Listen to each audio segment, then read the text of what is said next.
ബ്രഹ്മചര്യം എന്ന വ്രതം. ഈ വ്രതം എന്താണ് ആവശ്യപ്പെടുന്നത്? വിവാഹ ജീവിതത്തെ ഉപേക്ഷിക്കുവാനും 6ഉം 9ഉം പ്രമാണങ്ങളാൽ വിലക്കിയിരിക്കുന്നതിൽ നിന്നെല്ലാം അകന്നു നിൽക്കാനും. ഈ പുണ്യത്തിലുള്ള വീഴ്ച ഈ വ്രതലംഘനമാകുമോ? ഈ പുണ്യത്തിലുള്ള എല്ലാ വീഴ്ചകളും ഈ വ്രതത്തിൻ്റെ ലംഘനമായിരിക്കും. കാരണം ദാരിദ്ര്യവും അനുസരണവും പോലെ വ്രതവും പുണ്യവും തമ്മിൽ ഈ കാര്യത്തിൽ ഒരു വ്യത്യാസവുമില്ല. എല്ലാ മോശമായ ചിന്തകളും പാപമാണോ? അല്ല. എല്ലാ മോശമായ ചിന്തകളും പാപമല്ല. അതിന് വഴങ്ങിക്കൊടുക്കാനുള്ള ആഗ്രഹവും തീരുമാനവും മനസ്സിലുണ്ടാകുമ്പോഴാണ് അത് പാപമായി മാറുന്നത്. ബ്രഹ്മചര്യത്തിനെതിരായ പാപങ്ങൾ കൂടാതെ ഈ പുണ്യത്തിന് ഹാനികരമായ മറ്റെന്തെങ്കിലുമുണ്ടോ? ഇന്ദ്രിയങ്ങൾ, ഭാവനകൾ, വികാരങ്ങൾ ഇവയുടെ നിയന്ത്രണക്കുറവ്, അടുത്ത സമ്പർക്കം, വികാരഭരിതമായ കൂട്ടുകെട്ട് ഇവ ഈ പുണ്യത്തിന് ഹാനികരമാണ്. എന്തെല്ലാമാണ് ഈ പുണ്യം കാത്തുസൂക്ഷിക്കുവാനുള്ള മാർഗങ്ങൾ? ദൈവ സാന്നിധ്യ ചിന്തയാൽ ആന്തരിക പ്രലോഭനങ്ങളിൽ വിജയം വരിക്കുക മാത്രമല്ല, ഭയം കൂടാതെ പോരാടുക, പുറമേ നിന്ന് പ്രലോഭനങ്ങൾക്കുള്ള അവസരങ്ങൾ ഒഴിവാക്കുക. ആകെ 7 പ്രധാന ഉപാധികളാണുള്ളത്. ഇന്ദ്രിയങ്ങളെ നിയന്ത്രിക്കുക, അവസരങ്ങൾ ഒഴിവാക്കുക, അലസത മാറ്റുക, പ്രലോഭനങ്ങളെ ഉടനടി മാറ്റുക, എല്ലാത്തിൽ നിന്നും പ്രത്യേകിച്ച് കൂട്ടുകെട്ടിൽ നിന്ന് ഒഴിഞ്ഞു നിൽക്കുക, പരിത്യാഗത്തിൻ്റെ അരൂപി വളർത്തുക, കുമ്പസാരക്കാരനോട് എല്ലാ പ്രലോഭനങ്ങളും വെളിപ്പെടുത്തുക. ഇവ കൂടാതെ ഈ പുണ്യം കാത്തുസൂക്ഷിക്കാൻ 5 വഴികൾ കൂടിയുണ്ട്. എളിമ, പ്രാർത്ഥനാരൂപി, കണ്ണുകളുടെ നിയന്ത്രണം, നിയമങ്ങളോടുള്ള വിശ്വസ്തത, പരിശുദ്ധ കന്യാമറിയത്തോടുള്ള യഥാർത്ഥ ഭക്തി. അനുസരണം എന്ന വ്രതം. ആദ്യത്തെ 2 വ്രതങ്ങളെക്കാൾ ഉന്നതമാണ് അനുസരണ വ്രതം. യഥാർത്ഥത്തിൽ ഇതൊരു ദഹനബലിയാണ്. ഇതാണ് ആശ്രമങ്ങളെ രൂപീകരിക്കുന്നതും സജീവമാക്കുന്നതും. അതിനാൽ ഇത് അത്യന്താപേക്ഷിതമായ ഒന്നാണ്. എന്താണ് അനുസരണ വ്രതം വഴി നമ്മെ കടപ്പെടുത്തുന്നത്?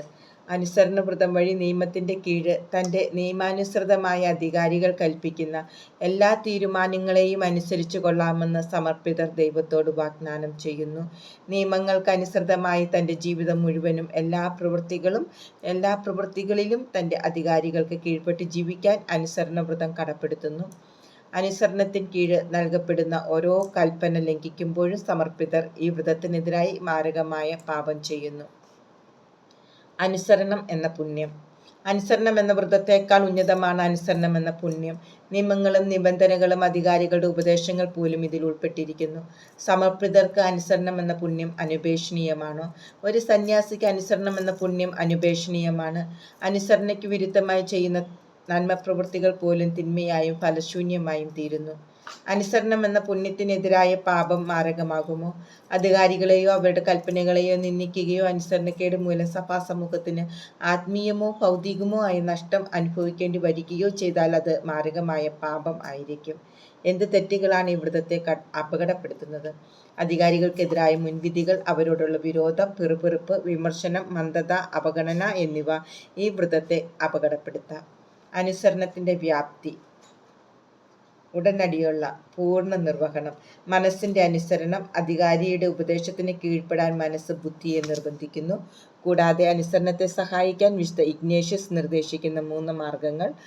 അവർ ആര് തന്നെയായാലും അധികാരിയിൽ ദൈവത്തെ കാണുക, അധികാരിയുടെ ആജ്ഞയെയും ഉപദേശത്തെയും നീതീകരിക്കുക, പരിശോധിക്കാതെയും വീണ്ടും വിചാരം കൂടാതെയും ഓരോ ആജ്ഞയെയും ദൈവത്തിൽ നിന്ന് വരുന്നതായി കരുതി സ്വീകരിക്കുക. പൊതുവെ പറഞ്ഞാൽ എളിമയുള്ളവർക്ക് ഒന്നും പ്രയാസമുള്ളതല്ല. ഓ എൻ്റെ ദൈവമേ, ഓ എൻ്റെ കർത്താവേ, അങ്ങയോടുള്ള സ്നേഹത്താൽ എൻ്റെ ഹൃദയം എരിയിക്കണമേ.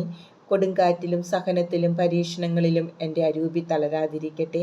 ഞാൻ എത്ര ബലഹീനയാണെന്ന് അങ്ങ് കാണുക. സ്നേഹത്തിന് എല്ലാം ചെയ്യാൻ സാധിക്കും.